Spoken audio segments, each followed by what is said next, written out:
Good afternoon. Welcome to Africa Today. I am Wisdom Onyisi. First, the headline. End bad governance protest, trying minors not against the law, says AGF. British High Commissioner commends Ghana's push for gender equality. Morocco's population grows in a decade to reach 36.8 million. And on sport, United, Chelsea battle for Morodion. Now the news in details. The Attorney General of the Federation and Minister of Justice Lateef Fagbemi's son has stated that arraigning and trying minors who have committed crimes is not unconstitutional, as some have claimed. The AGF added that according to the Nigerian Constitution, trying to detain and bad governance protesters minors in a federal high court is not inappropriate, given the crimes with which they are charged. Fagbemi made the statement late Thursday night in Abuja at the commissioning of Law Corridor's new office complex and the presentation of a book on the modern Nigerian legal system. Still on the local news, we'll have you know that the Deputy Speaker of the House of Representatives, Benjamin Kalu, has called for data on the internally displaced persons in Nigeria, as well as those in the neighboring countries rendered homeless by natural disasters. He made a call during a courtesy call on him by the Federal Commissioner, National Commission for Refugee, Migrants and IDPs, Tijani Ahmed, in Abuja on Wednesday. A statement issued on Thursday by the Chief Press Secretary to the Deputy Speaker, Levinus Nwabugwegu, quoted Kalu as attributing some of the displacement to the impact of natural disasters such as flooding and erosion. We also have you know that the Bauchi State Executive Council has approved the implementation of contributory pension scheme for civil servants in the state. The head of civil service in the state, Yahuza Ningi, made the disclosure while briefing newsmen on the outcome of the council meeting which held on Wednesday. Ningi explained that with this development, the payee will contribute 8% and that credible pension administrators will be employed for the scheme aimed at addressing lingering pension and gratuity backdrops in the state.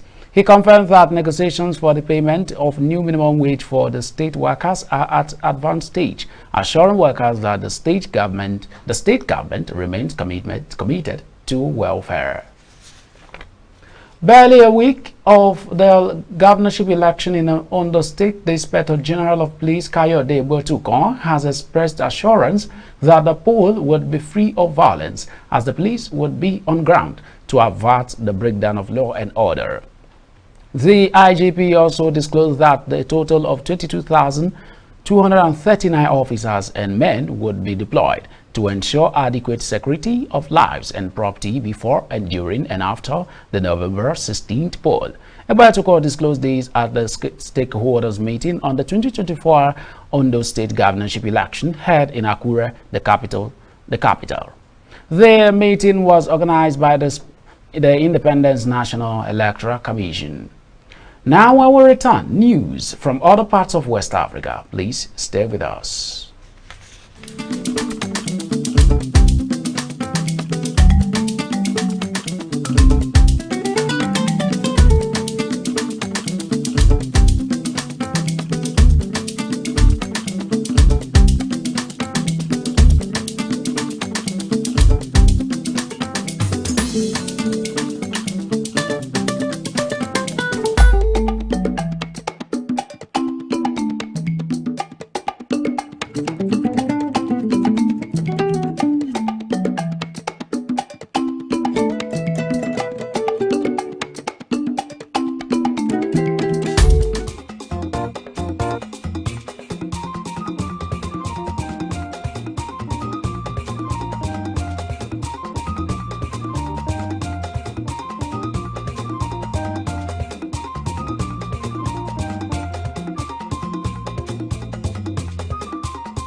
Welcome back. Now news from other parts of West Africa.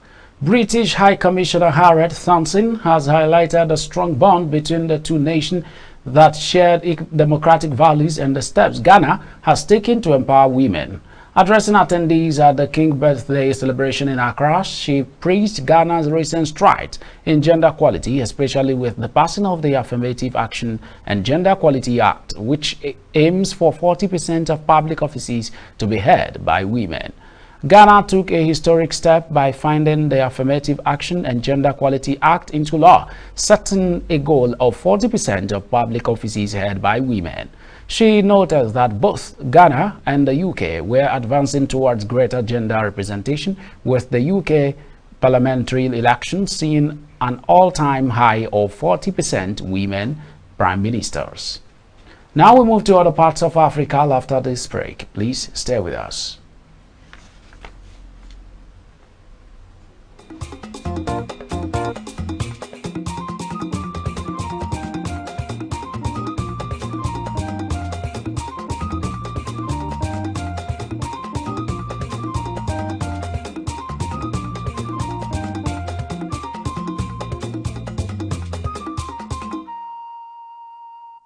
Welcome back. Now news from other parts of Africa. Sudan has begun rolling out its first malaria vaccination program amidst the country's 18-month civil conflict.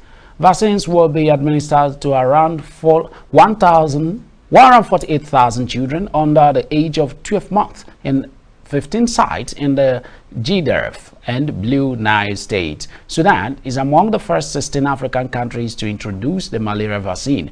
The campaign is being carried out by the Federal Ministry of Health in partnership with the UN Children's Agency, the World Health Organization, and Gavi, the Vaccine Alliance. The launch follows the arrival of the first shipment of 186,000 doses of the malaria vaccines to Sudan in October.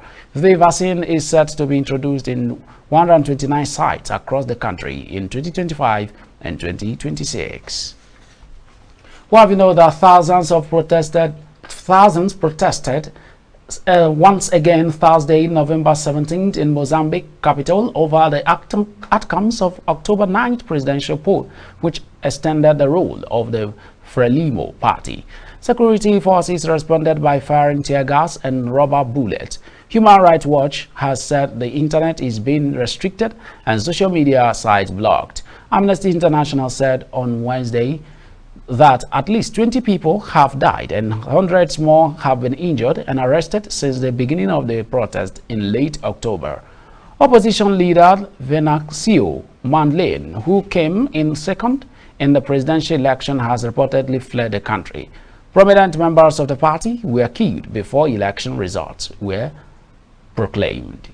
Up next is business. Please stay with us.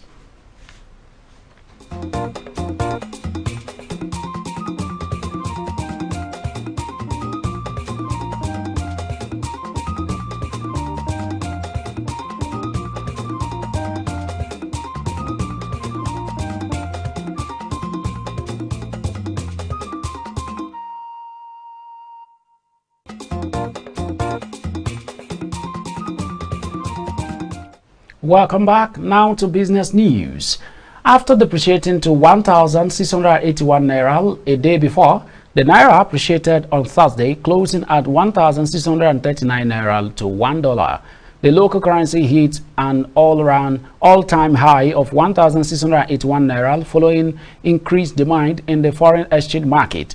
Spot data from the FNDQ platform, quoting the Nigerian Autonomous Foreign Exchange Market, indicated that the naira appreciated by 50 naira, representing over 3%. The Central Bank of Nigeria has made relentless effort to defend naira, but market dynamics, especially the increased demand, has seen the local currency depreciating against the dollar. However, this is despite the fact that the foreign reserves have received a boost in recent times with about 40 billion US dollars. Still on business news, the Nigerian National Petroleum Company Limited NNPCL has dismissed a trending video of someone pouring a dark liquid which he claimed to be premium motor spirit PMS, purportedly bought from an NNPCL retail outlet at Kefi flyover. The NNPCL, in a statement by its spokesperson Olufemi Sonye, said the company had carried out spot checks at all its outlets and found the claim to be false. Still to come is sport. Stay with us. This is Hillstv. Quality broadcasting is what we'll bring to you. Now we be this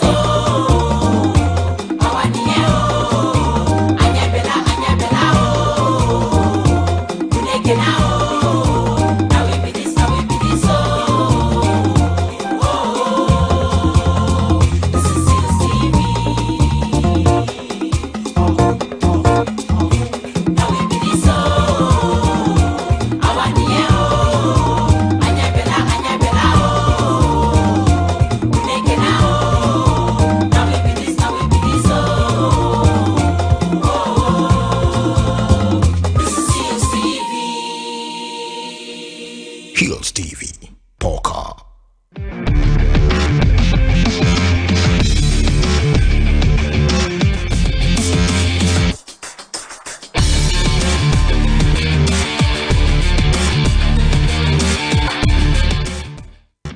Welcome back now to Sport News. Nigeria representatives in the 2024 CAF Women's Champions League Edo Queens landed safely in Casablanca, Morocco for the competition, which is scheduled to kick off on November 9th and run through November 23rd. The Nigerian and West African champions announced their arrival in a statement buttressed with pictures on their official X handle on Thursday. Meanwhile, the Benin City club took to bring back the trophy and become the first Nigerian club to do so in 4 editions of the competition. But they will also receive a financial windfall. CAF on Thursday announced that all 8 participating teams will receive $150,000 prize money for participating in the competition, which is equivalent to about 89 million naira. Still on Sport News, where we'll have you know that Manchester United and Chelsea are reportedly both interested in signing Porto striker Samuel Omorodion during next summer transfer window.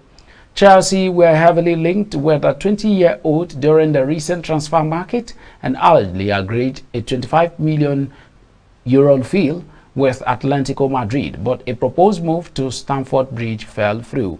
The Spain under-23 international instead made the switch to Portugal, and he has been in excellent form for the Portuguese Giants during the 2024-2025 campaign, scoring 11 goals in 11 appearances in all competition. Omorodion has managed 7 goals in 7 leagues appearances during the current season, while he has 4 goals in 3 Europe League outings, including a brace against Manchester United last month. And that's your sport news on Africa Today. We move to the rest of the news after this break. Stay with us.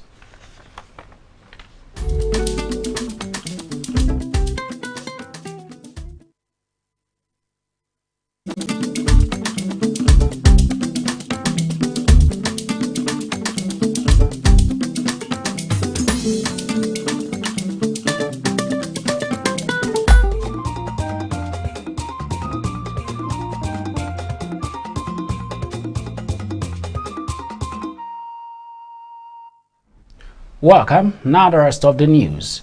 Morocco's population grew by nearly 3 million people in the span of a decade, the latest census has revealed.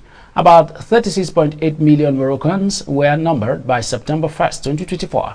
The figure was presented Thursday, November 7th, by the government spokesperson. The Interior Minister announced the number of households grew by 1.96 million compared to 2024 to reach 9.27 million this year. The North African Kingdom conducted its 7th census during the month of September, a move authorities hoped would help shape informed policies at both national and local levels. Morocco is the second most populous Maghreb country.